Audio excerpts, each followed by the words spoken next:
Good morning. It is Wednesday. I always have to look at my calendar. Wednesday the 24th, and that makes it day 26 of the Cry Mercy virtual book tour. And you see a yellow ladder over my right shoulder with a cord hanging down.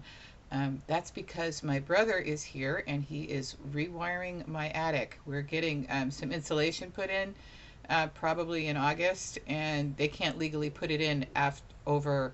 We've got wiring that's older than me. Hell, we probably got wiring that's older than Bob. Okay, older than my older brother. There's they call it knob and tube wiring up there. We got to get that all replaced. So if you hear any loud thumps or really bad swearing, that would be my brother, and he can swear all he wants because he's the one crawling around through generations of rat turds or mouse turds. I don't think we actually have rats, but there's definitely mice from time to time. Not me. I'm coming to you from Selena Illyria's blog. Thank you, Selena, for having me. And I, as usual, went out to my Twitter followers and asked them what they'd like to hear on today's video. And somebody said, well, you haven't read an excerpt from your book, one person mentioned. And another person said, oh, I forgot to set my timer. No, I did. I just didn't start it yet. How are we doing? Okay, no running out of time. My timer might not be. I have to watch my clock. Somebody else asked me, do you ever put incidents from your real life in your book? And the answer is absolutely yes, I do. Sometimes they're changed a little bit. This one, more or less, is exactly as it occurred. And this is from Cry Mercy.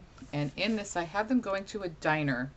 And I'm not going to go all through the whole scene, but I am going to read one tiny little bit here from the beginning. And I'm calling it Mitzi's Diner in my book. It's actually based on a place that's long gone out of business in Newport Beach that's not named Mitzi's, but Balboa residents will know the real name of the place. I'm not using the real name because the owner, although she has passed away, does have heirs. And although I say the things I say about her with great affection, not everybody might feel they're that complimentary. And I make this little comment. It was about there's a customer that's being kind of rotten to the lady that owns it, but she's ignoring them.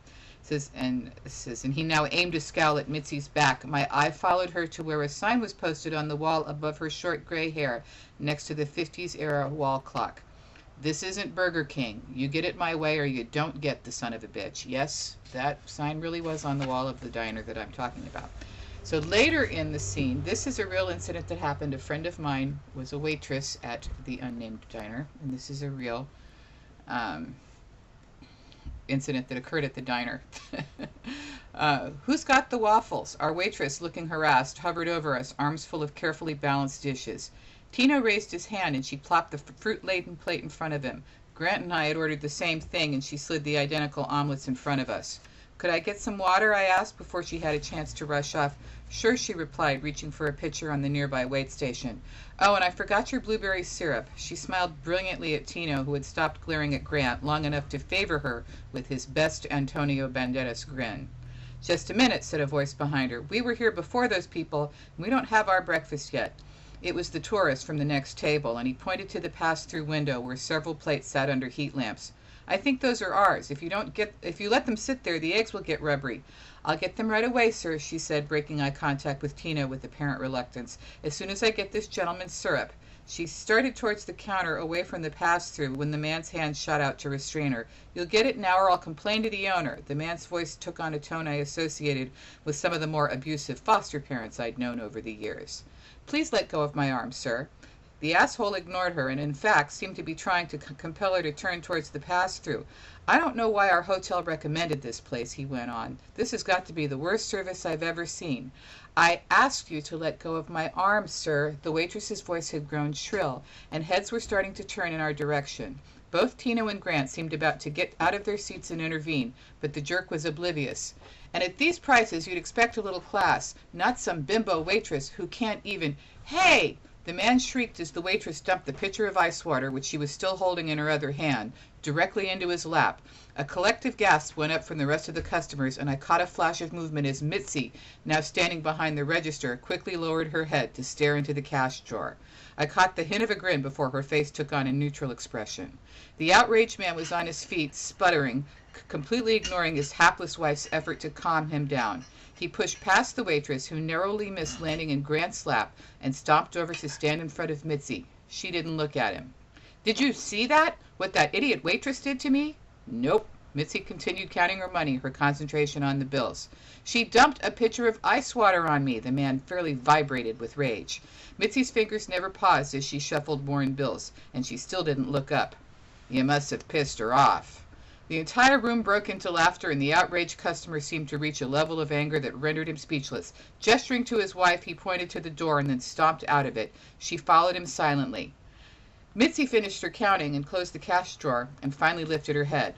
Walking around the end of the counter, she went to the still open door, then shouted down the sidewalk in the direction of the departing couple. "Have a nice day, asshole!" Then turning to the small crowd waiting near the door, she gestured towards the now empty table. "Next." The laughter inside the restaurant had died down, but the short order cook and dishwasher were still peering around the kitchen door, grinning at the fracas. "What are you motherfuckers looking at? Get back to work." The two heads ducked back inside the kitchen, and Mitzi shuffled back behind the counter. "You want some eggs, honey?" she asked a shabbily bearded man nursing a cup of coffee at the counter. "I'll just have to throw 'em out." The old guy nodded, and the waitress, who had regained both her balance and her composure, retrieved one of the plates and set it in front of him. Then she grabbed the small pitcher from the counter and brought it over to Tino. "Here's your syrup. Sorry about the wait," she said. I noticed tears standing in the corners of her eyes. "You okay?" I asked her. "Fine," she replied. "I love that old bitch, that's all."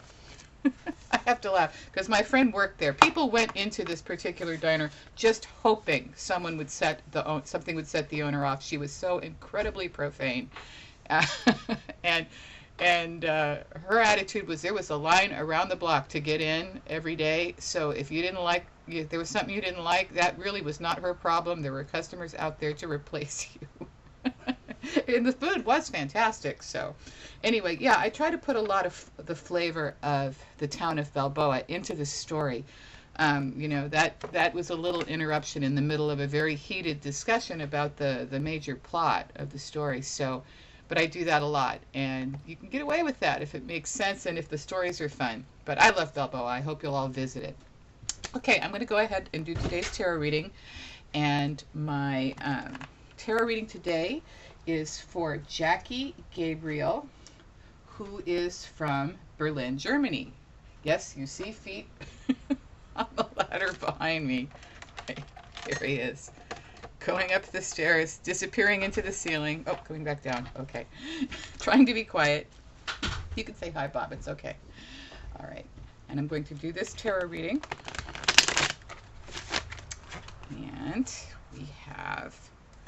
I'm going to cut the cards with my left hand and think of Jackie. And Jackie's cards are, ooh, the Magician, beautiful card. The Fool, wow. And the Ace of Cups. This is a very powerful, powerful combination. I'm going to have to go through it very quickly so I don't run out of time. But Jackie, if you go to learntarot.com, you should look these cards up afterwards, because this is an amazing set of cards. Okay, the first card that I have here is the Magician. It is it's a major arcana card. Look at him.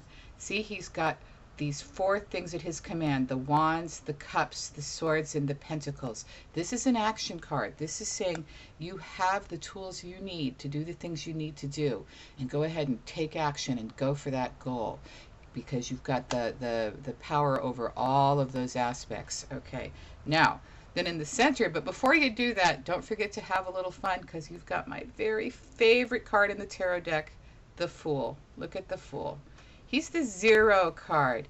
He is the unwritten page. He is the newborn baby. He is the person who he's very often shown dancing in the grass very near the edge of a cliff, but he doesn't care because he's completely living in the moment, and that's not something we're terribly good at as adults, is living in the moment. So this is saying stop and have a little bit of fun. And I'm running out of time, but the next card is the Ace of Cups. Look at that psychic eye on the Ace of Cups. This says that right now your intuition is very good and your instincts in the area of the things that you need to take care of your emotional needs are especially strong. Okay, I'm out of time and I've got to say goodbye. Stop by tomorrow and I'll talk to you soon. Bye.